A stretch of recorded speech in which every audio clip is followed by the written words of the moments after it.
नमस्कार, मैं अमन और आप देख रहे हैं वीके न्यूज। पिछले कुछ दिनों से देश में ईसाई मिशनरियों की करतूत को लेकर बहस तेज है। रोज नए नए इनके मामले आ रहे हैं। कभी धर्मांतरण से जुड़ा मामला आता है तो कभी लड़कियों को सप्लाई करने का मामला सामने आता है। आप सबको एक बार फिर से जय मसीह की press club blog Amit Wilson में आप सबका स्वागत है। आज की जो खबर है वो वाराणसी के रहने वाले पादरी रामचंद्र जी की है, जिन्हें 28 जनवरी को गिरफ्तार कर लिया गया और यह सूचना उनके बेटे रोशन द्वारा हमें प्राप्त हुई व्हाट्सएप के माध्यम से। और यह भी बताया गया कि कैसे उन पर 500 रुपए देने का आरोप लगा और न जाने कितने ऐसे गंदे आरोप मीडिया वालों ने और पुलिस वालों ने लगाकर उन्हें एक निर्दोष को, बेकसूर को जेल भेज दिया। हालांकि ये पहली घटना नहीं है, पुलिस ऐसी कई घटनाओं को पहले से भी अंजाम देती आई है। और जहां भारत के अंदर एक तरफा बात होती है, अल्पसंख्यकों को टारगेट किया जाता है कि वो अल्पसंख्यक है बोल करके, और गंदे गंदे आरोप लगाकर यहाँ तक कि इस बूढ़े बुजुर्ग पादरी को भी, जिसकी एज 62 के लगभग है, उस पर गंभीर आरोपों के साथ उसे आजमगढ़ जेल में भेज दिया जाता है। आजमगढ़ का मामला, जहां ये कलीसिया लगाते थे पादरी साहब, ये आजमगढ़ में एक सभा कर रहे थे। वहां पर विरोधियों ने विरोध किया और विरोध के बाद इन पर झूठे झूठे आरोप लगे। यहाँ सब षड्यंत्र के साथ किया जाता है, क्योंकि मैं भी एज अ मीडिया प्रभारी बजरंग दल जब शुरू में रहा, मैं इनके सारे षड्यंत्रों को जानता हूं। ये पहले से सेटिंग करते हैं, मीडिया की सेटिंग करते हैं पुलिस से, और ये मुद्दे को उठाते हैं क्योंकि ये डरपोक लोग हैं।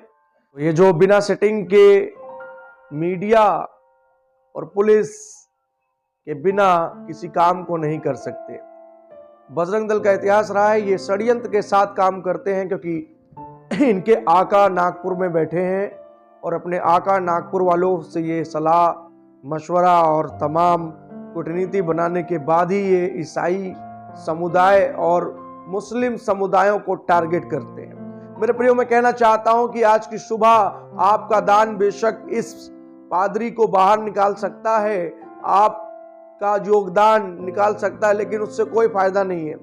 हमें एक पादरी को बाहर निकालना है, लेकिन न जाने इतने सारे पादरी अलग अलग जिलों से, अलग अलग जगहों से, जिन्हें भिन्न भिन्न धाराओं में मुकदमा दर्ज करके फर्जी तरीके से जेल भेजा गया, और उनका कसूर यह था कि वो यीशु मसीह का प्रचार कर रहे थे। मेरे प्रियो, आज उनके बेटे से जब बात हुई तो दिल जो है भावुक हो गया कि हमारा समाज अगर यूनाइट नहीं होगा, आज ईसाई पादरी विश्वासी लोग यूनाइट नहीं होंगे, भेदभाव और अपने अंदर की जो कड़वाहट है उससे बाहर नहीं निकलेंगे, तो इसी तरह आज आपके इस भाई पर जुल्म हुआ है, कल आपके दरवाजे पर भी ये लोग खड़े हो जाएंगे, क्योंकि ये शेर होते जा रहे हैं और शेर होते जाएंगे। लेकिन मैं कहना चाहूंगा कि चलिए हम सब यूनाइट हो, हम सब जो है एक संग आवाज उठाएं। उससे पहले चैनल को सब्सक्राइब कर लीजिए। बहुत सारे लोगों ने अभी तक सब्सक्राइब नहीं किया है। बेल आइकन के जो आइकन है उसको दबा दीजिए, ताकि प्रत्येक वीडियो आप तक आती रहे। दूसरी चीज, जब पादरी विश्वासी एक दूसरे की टांग घसीटेंगे तो ध्यान रखिए, एक दिन ऐसे ही कुटाई आपकी भी होगी और मीडिया वाले भौंक रहे होंगे बैठ के, और बड़े बड़े गंभीर आरोप लगेंगे। यहां तक कि साउथ के एक पादरी को मार दिया गया, उसे अस्थमा की प्रॉब्लम थी, उसे पंप नहीं दिया गया और उसे मार दिया गया जेल के अंदर।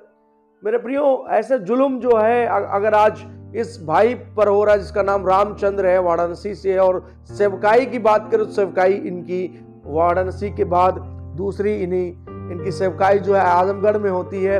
और इनके बेटे रोशन के द्वारा हमने जानकारी प्राप्त की, जिसका व्हाट्सएप स्क्रीनशॉट आपकी स्क्रीन पर है, जो वार्तालाप हुई। मैं कोई भी झूठ और फेक वीडियोस पर बिलीव नहीं करता हूं, क्योंकि एज अ मीडिया जर्नलिस्ट मुझे पता है बिना प्रमाण के अगर हम खड़े होंगे तो 50 हमारे दुश्मन हैं, 50 शत्रु हैं। मसीहत में भी खड़े हो जाते हैं ऐसे लोग, और बाहर के तो है ही हैं हमारे शत्रु।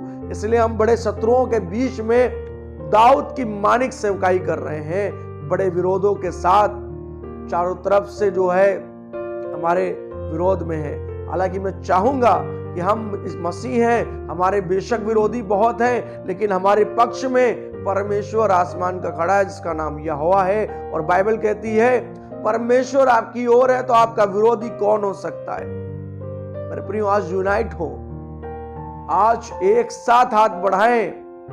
स्क्रीन में चल रही डिटेल से के माध्यम से पादरी की जमानत हाई कोर्ट से होनी है, जिसमें अच्छे वकील से बात हुई है, जिनका खर्चा सिर्फ और सिर्फ फीस जो है वो 30,000 रुपए है।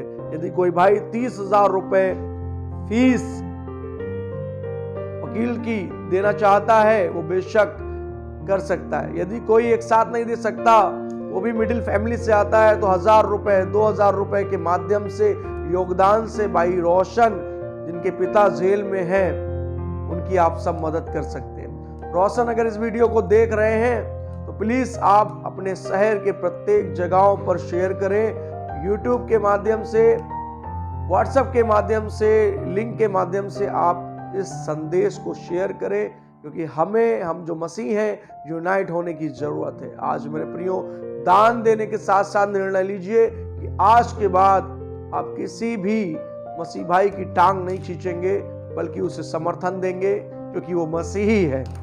मेरे प्रियो, अगर आप ये स्थान लेंगे, आपकी आशीषें जो रुकी हैं वो स्वर्ग से खुल जाएंगी और आप परमेश्वर की नजर में महान और विश्वास योग्य दास ठहरेंगे। साथ ही साथ आपका जो दान है, बाइबल कहती है भेंट मार्ग को खोलती है। जितने लोग भेंट देख करना चाहते हैं, जितने लोग मदद करना चाहते हैं, मदद का हाथ बनना चाहते हैं, हेल्पिंग हैंड बनना चाहते हैं, और प्रेस क्लब एक जरिया है जिसके माध्यम से हम प्रत्येक पादरियों को निकाल रहे हैं और छुड़ा रहे हैं थाने से, और जेलों से भी जमानत करवा रहे हैं। मैं अकेले नहीं कर सकता, आप सब मेरे साथ बने, कंधे से कंधा मिलाकर कार्य करें। स्क्रीन पर चल रही डिटेल को फॉलो करें, डिस्क्रिप्शन में जाकर जो है सारी जानकारी ले लीजिए कि कैसे आप इनकी मदद कर सकते हैं। भाई रोशन का नंबर चाहिए, उनके बेटे का, गिने चुने लोगों को ही नंबर दे सकते हैं, क्योंकि बहुत से लोग नंबर लेने के बाद वो बोलते हैं मैं मसीह हूँ, मसीह बोलकर नंबर लेते हैं और वो निकलते हैं विरोधी लोग, बजरंग दल के लोग, और वो गालियां बकते हैं पास्टर के बच्चों को भी। मेरे प्रियो, ऐसा समय है ये, आप सब यूनाइट हो, इसलिए नंबर सिर्फ जिनको मैं जानता हूं उनको मैं दे सकता हूं, और आप मदद करना चाहते हैं तो प्रेस क्लब के माध्यम से आप अपनी आर्थिक सहायता को पहुंचा सकते हैं, ताकि ये पादरी बाहर निकले।